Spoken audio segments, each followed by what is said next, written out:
If Lord Wellington had entrenched himself, continued he, I would not have attacked him. As a general, his plan did not show talent. He certainly displayed great courage and obstinacy, but a little must be taken away, even from that. When you consider that he had no means of retreat, and that, had he made the attempt, not a man of his army would have escaped. First, to the firmness and bravery of his troops, for the English fought with the greatest obstinacy and courage.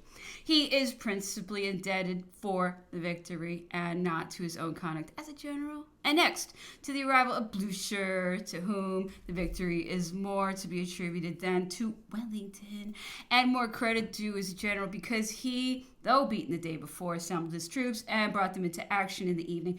I believe, however, continued Napoleon, that Wellington is a man of great firmness. The glory of such a victory is a great thing, but in the eyes of the historian, his military reputation will gain nothing by it. Napoleon then spoke about the libels upon himself, which I had collected for him. As yet, said he, you have not procured me one that is worthy of an answer. Would you have me sit down and reply to Goldsmith, Pichon, or the Quarterly Review? They are so contemptible and so absurdly false that they do not merit any other notice than the right faux in every page. The only truth I have seen in them is that one day I met an officer, Rapp, I believe, in the field of battle with his face covered with blood, and then I cried out, oh, comme il est beau. Oh, how beautiful it is. This is true enough. And of it they have made a crime. My admiration of the gallantry of a brave soldier is construed into a crime and a proof of my delighting in blood. But posterity will do me more that justice which is denied to me now. If I were that tyrant, that monster, would the people and the army have flown to join me in the enthusiasm they showed when I landed from Elba with a handful of men? Could I have marched to Paris and have seated myself upon the throne without a musket having been fired? Ask the French nation. Ask the Italian. I have, continued he, been twice married. Political motives induced me to divorce my first wife, whom I tenderly loved. She, poor woman, fortunately for herself, died in time to prevent her witnessing the last of my misfortunes. Let Marie-Louise be asked with what tenderness and affection I always treated her. After her forcible separation from me, she avowed in the most feeling terms to blank her ardent desire to join me, extolled with many tears both myself and my conduct to her, and bitterly lamented her cruel separation, avowing her ardent desire to join me in my exile. Is this the result of the conduct of a merciless, unfeeling tyrant? A man is known by his conduct towards his wife, to his family, and those under him. I have doubtless erred more or less in politics, but a crime I have never committed. The doctor in his book makes me say that I never committed a useless crime, which is equivalent to saying that I have not scrupled to commit one when I had any other object in view, which I deny altogether. I have never wished but the glory and the good of France. All my faculties were consecrated to that object, but I never employed crime or assassination to forward it. The Duc d'Enghien, who was engaged upon the frontiers of my territories in a plot to assassinate me, I caused to be seized and given up to justice, which condemned him. He had a fair trial. Let your ministers and the Bourbons do their utmost to calumniate me. The truth will be discovered. Let mensonge pass. La vérité rest. A lie passes, but the truth remains. Let them employ all dishonorable means, like Lord C, who, not content with sending me here, has had the baseness to make me speak and to put such words into my mouth as he thinks will best answer his views. C'est un homme ignoble. He is an ignoble man. Perhaps they wish me to live for a short time and do not put me to death in order to make me say whatever will suit their purposes. The ruin of England was never my intention. We were enemies, and I did my utmost to gain the upper hand. England did the same. After the Treaty of Amiens, I would have had made a peace, placing the two countries upon equal terms as to commercial relations. I mentioned that I had conceived he had once expressed to me that his intentions had been to have united England to France, if he had found himself sufficiently powerful. He replied, I said that I could not unite two nations so dissimilar. I intended. If I had succeeded in my projected descent to have abolished the monarchy and established a republic instead of the oligarchy by which you are governed, I would have separated Ireland from England, the former of which I would have made an independent republic. No. I would have left them to themselves after having sown the seeds of republicanism in the morale. I told the emperor then that Lord Amherst, the late British ambassador to China, was expected here in a few days. He said he thought the English ministers had acted wrong in not having ordered him to comply with the customs of the place he was sent to, or otherwise not to have sent them at all.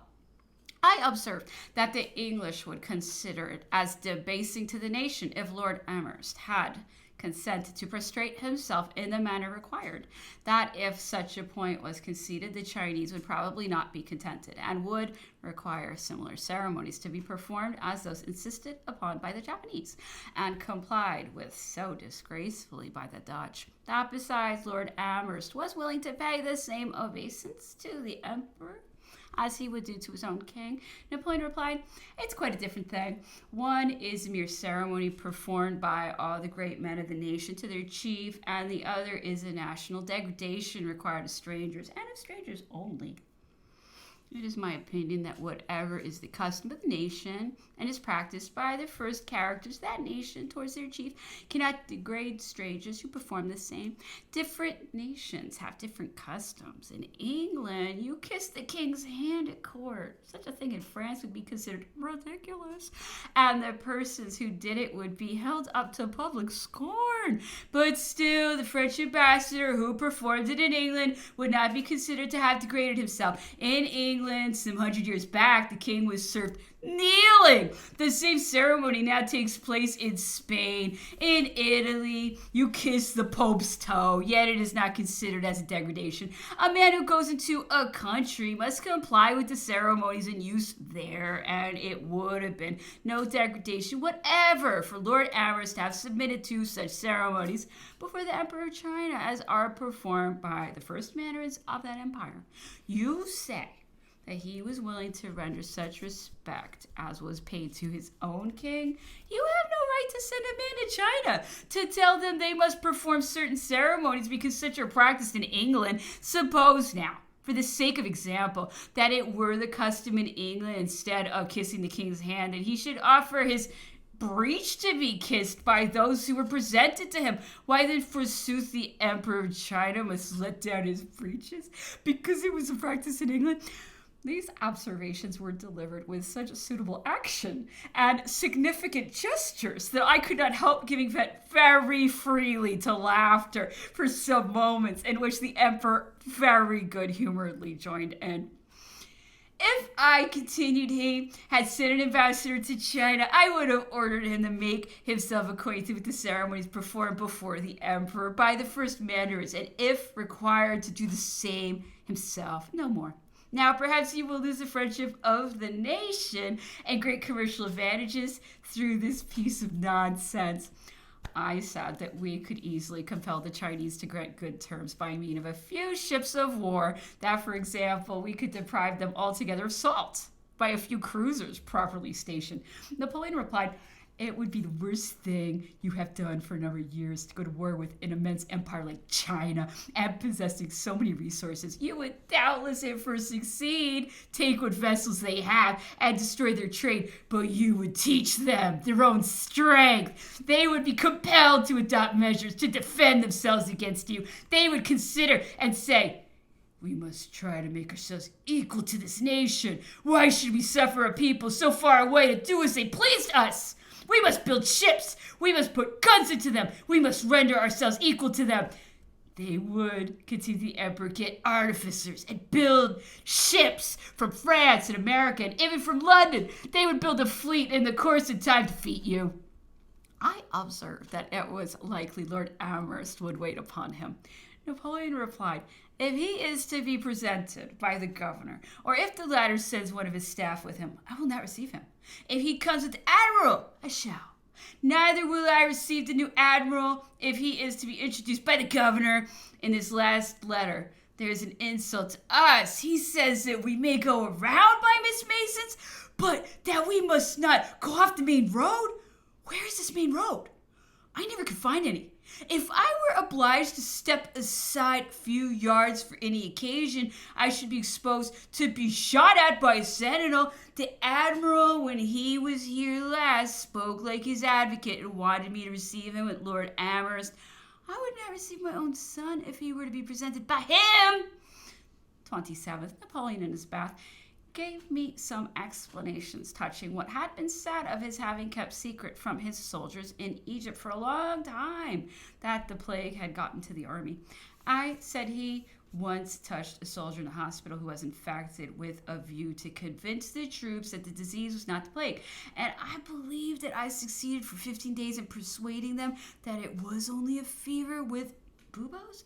I rarely practiced visiting the hospital, continued he, as the extreme sensibility of my nose was such that the smell always made me ill, on which account I was advised by Corvisar and my other physicians not to attempt it, and during my campaigns in Europe I seldom visited them.